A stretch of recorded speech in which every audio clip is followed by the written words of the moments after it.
iPhone 17 is 5 months away from release, and I genuinely think this is going to be the biggest upgrade Apple has done in years. And I'm talking full redesign, new camera layouts too, new colors. And when I say redesign, I mean something as wild as a new camera cutout.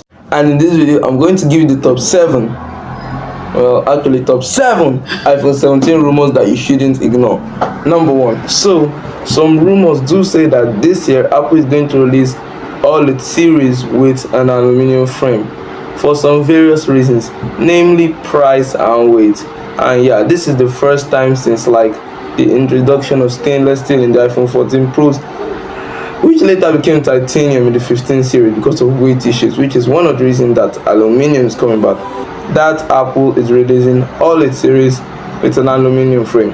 While some other sites do say that the iPhone 17 is going to come with a rounded aluminum frame, which is going to be like the first time in the last 5 years that a flat screen actually felt comfortable. So I just want to clear it up that there most likely won't be an iPhone 17 Plus due to the fact that it's getting replaced by the 17 Air, which is supposed to be slimmer and lighter with a good battery. So about that slim part, the phone is supposed to be as slim as 5.5 millimeters. And I know a lot of you are asking, how do you make a phone that slim and still give it a good battery? By a good battery, I mean a battery on par with the iPhone 16 Plus. Well, to answer your question is with the use of graphene battery technology, which Apple are claiming should reduce the size of the battery and increase the capacity. So you put in 2 and 2 together. Because if you think about it, the reason most phones are thick is because of their high capacity battery. So this is supposed to reduce the size with that high amount. They put it together and kind of make the phone slimmer. I'm sorry about repeating that.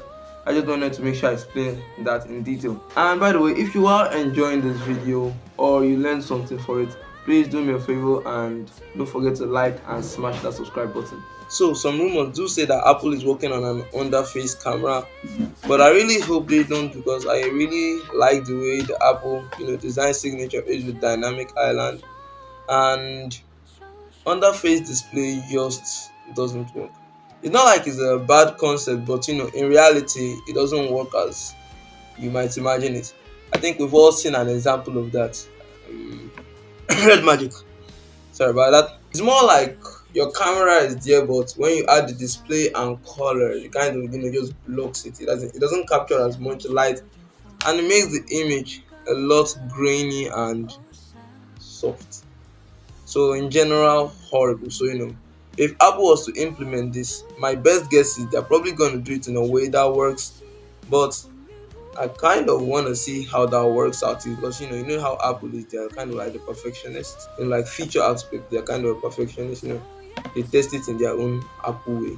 So the 120 Hz Pro Motion display, which has usually been given to Pro iPhones, it's expected that this year Apple plans to spread that across, reaching the base model, which should give it access to features like always on display and some of the other benefits of the Pro Motion display. So Apple is also using LTPO screen tech for the new iPhone 17 series. I mean all of them. By the way, in case some of you don't know, that means low temperature. Let me remember this.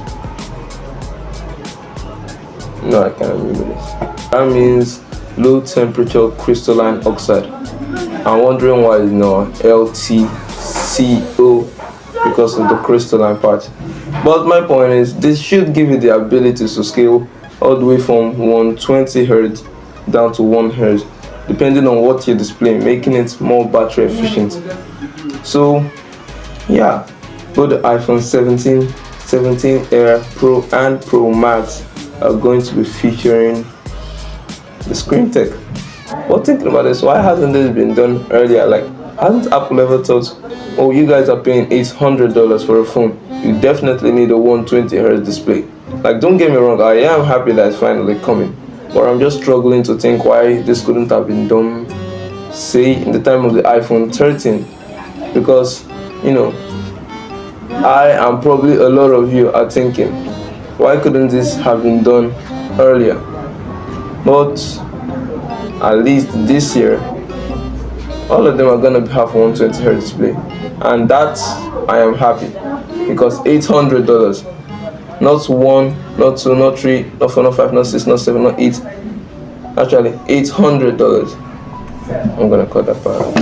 So yeah, both the iPhone 17 and 17 Air are probably gonna be included this year. So, and finally, the iPhone 17 is changing its camera design.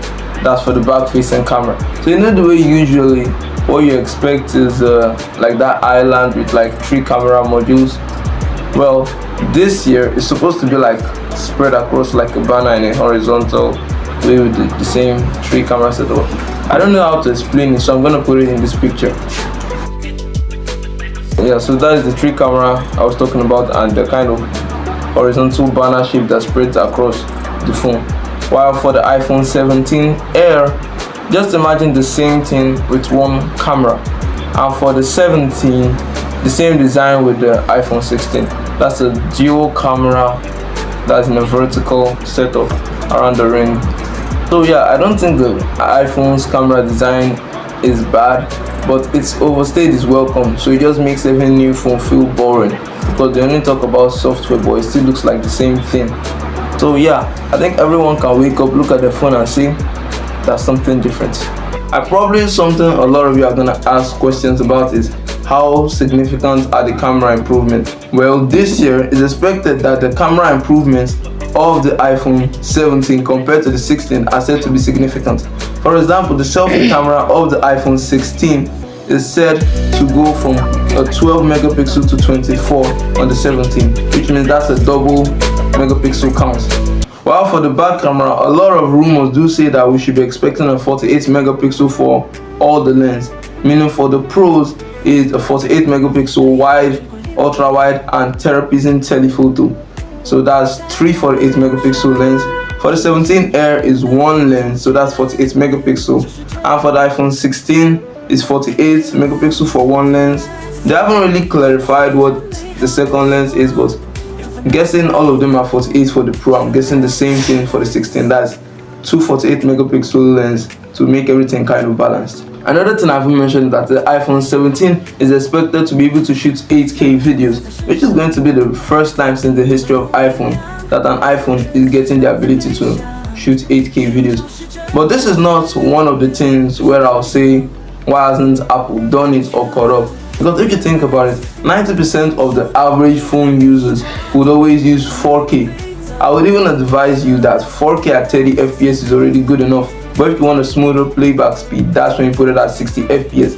Because 8K is good, but if you were to compare them side by side, you see noticeable difference where you prefer the 4K results compared to the 8K. Not to say it's bad, 8K is actually good.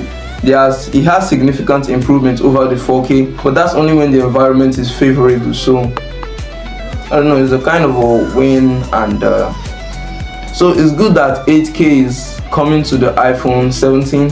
I mean, it's long due, but it's not something I'll be like is an essential for all of us. So that should be it about cameras.